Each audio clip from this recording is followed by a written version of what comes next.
Let's give it a try. Mark and Ron Morrison from DuPage out of Chicago, Illinois, with this beautiful 1938 F model, correct? F-17 Staggerwing Beech. Everybody knows what a Staggerwing Beech is, but this one's a unique lightweight model. We'll give you those details in a second, but first, give us a little bit of the history. You guys have owned this airplane for how long now? About 40 years or so. This started with my father, who was a Western Airlines pilot, and we bought this in 1974. And it was pretty much a piece of junk, and we put it together over the next 5 to 6 years and flew it in 1980. Brought it back here to Airventure, or Oshkosh, in 1981. Unfortunately, he died of a heart attack in 85. And then it burnt up in a hangar fire 6 months later. So we restored it a second time, and it's been flying since 1990, 91, and we've been back here every year since, except for COVID. Beautiful. So this is the lightweight, this is what you called it, the economy model, because normally when you see a Staggerwing, you see them with a 450, like that right there is a D model, correct? D model, and that has the full cantilever tail. Cantilever tail. You see that? No struts or anything? Now look at this one. It has struts on this one. So it's about 500 pounds lighter. They put a smaller engine on it. They put a 330 horsepower engine versus a 450 horsepower engine. So we burn 19 gallons an hour versus 25 gallons an hour. And that's a Jacobs engine, yes. Jacobs radial, and you have since added fuel injection to it, so you no longer have the problems of carburetor icing that is typically associated with a Jacobs engine. And the fuel injection gets all the cylinders running at the same temperature, so it produces a lot more horsepower. Let's take a quick look at the outside of this thing, and then we'll go show you the interior and get checked out on this thing. So just beautiful fit and finish on this. So it's electrically actuated, retractable landing gear, and the tail wheel retracts as well, correct? Yes. He's got his history right here. Here it is, burnt up from the hangar fire. That was probably the second or third restoration right there. And there's Dad, right? Right, there's Dad, yes. And you guys were just kids when you got into this restoration. Yeah. Because you were racing motorcycles, and Dad said, you guys better get into airplanes instead of motorcycles. Exactly. Well, what a plane to get into. And look at golly, look at this under here. Which electric motor am I looking at right here? You're looking at the gear motor. That's the gear motor right there? All right. The flat motor is off to your right. It's kind of hard to see that. Okay. And there's the beginning of the structure. Well, that's all for the fuselage there, and then it goes out to the spar. And here's your this is your main fuel tank right here. Main tank, yes. And how many gallons in this one? 29-gallon main fuel tank. 29 gallons. Land with that. Take off and land on the main tank here. And here's a quick overview on the fuel system. There are 5 fuel tanks on this aircraft, 1 in each wing. They're about 24 gallons each in the wing, and then the main fuel tank of 29 gallons in the fuselage. There's your Jacobs engine, and that's the L6 300 horsepower, 2200 RPM. With the fuel injection. 15 cubic inch. 915, all right. And so that is a bit smaller than the Pratt & Whitney. Exactly. Your Hamilton standard propeller. There go the T-28s. There it is, Jacobs power, Bill's dream. So that's Dad, right, Bill? Yes, that's Dad. Yeah. Look at that. Now this is chrome, steel spring, and there's oil in that suspension as well? Yes. That actually, when you take off, the gear drops down about 6-7 inches. Quite a bit, okay. Yeah, that's hydraulic dampening on landing. And what is this part of the actuation or the? That's actually a guide strut to help place the gear when it retracts.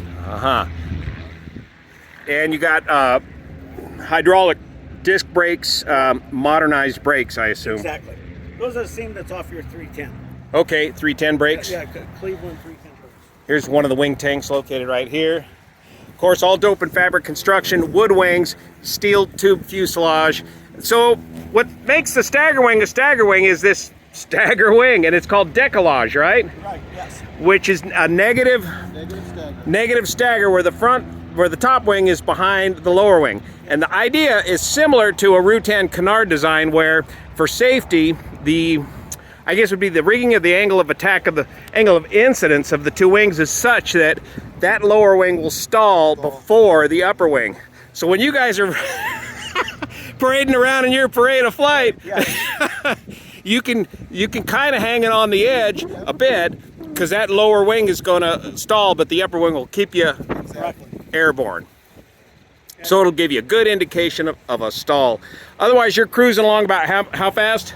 About 180 miles an hour. 180 miles an hour, and again burning about 19 gallons per hour with the new fuel injection. And here's the lighter weight tail with the struts and the retractable tail wheel, as compared to the cantilever tail of the D model heavier duty Staggerwing. So do you see any of these F models around? Yeah, there's actually, that's an F model. There's an F model right there. All right. And we got 1, 2, 3, 4 of these Staggerwings. And the main competition for the Staggerwing at the time was that aircraft right there, the Howard DGA. Yes. Right. And so it's a bit of a myth about this 195 versus Staggerwing, because 195 came out much later. yeah, and the 1950. Staggerwing's wrapped up by when? 47? 47, yeah. Uh-huh. And how many total of these were built? 700. 700 total built. Let's go inside where it's a little less windy and show you the beautiful interior of this. You got a big baggage door right here. So to get into one of these aircraft, now this is all flaps down here, and this is all ailerons up here. So You're gonna step on that, grab a hold of the handle. all right. And don't scratch the paint, Brownie. Winch yourself in. Now, you get in here and you see, well, obviously it's a beautiful leather interior, but how does a pilot get in and out? Well, you gotta shimmy between these two seats here.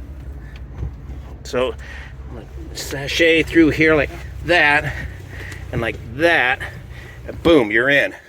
And then you can sashay over to the left seat, but I'm gonna stay here to point a few things out.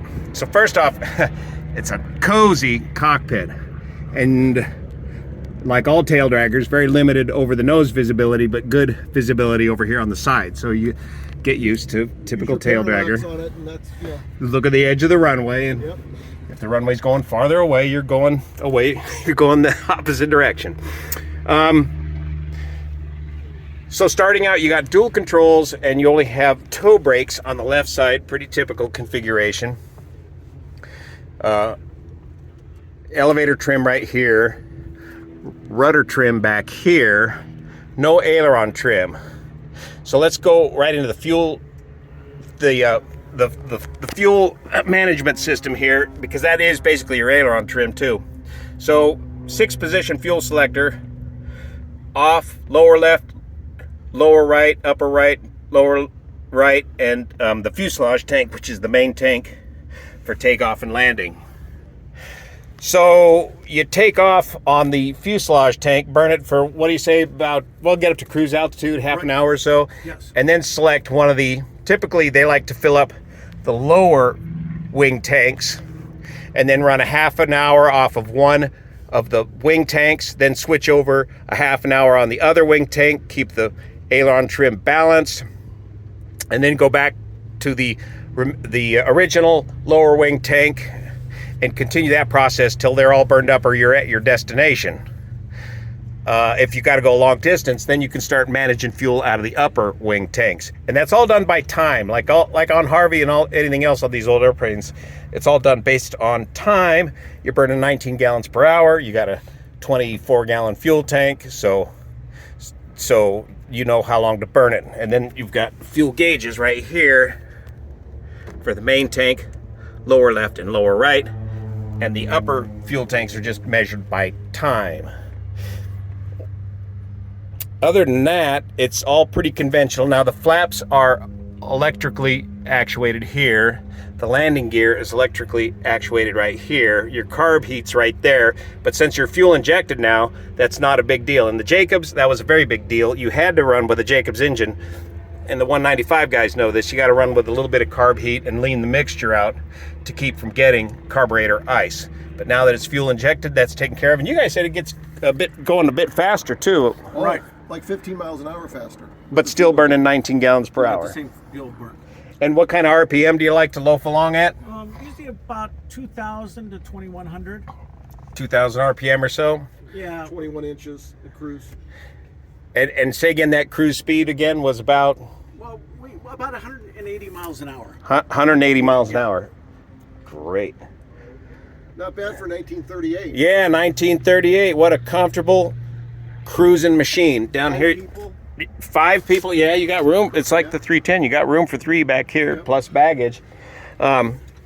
Vents down here for air. There was some Gasper vents here for air, and you can roll down this window here as well. And then you got these big cross braces, you know, you got to look out for, but that's all part of the structural members of the fuselage connecting the engine mount and everything else. And they've got it nicely upgraded with modern day avionics and warning systems. Just a beautiful, beautiful restoration. The early model Staggerwing Beach. Thanks for the tour, guys. Very good. Thank you so much. Did we get it all right? You got it all perfect. Okay. Blanco Lurion. All right. Thanks, guys. See you here. Bye-bye.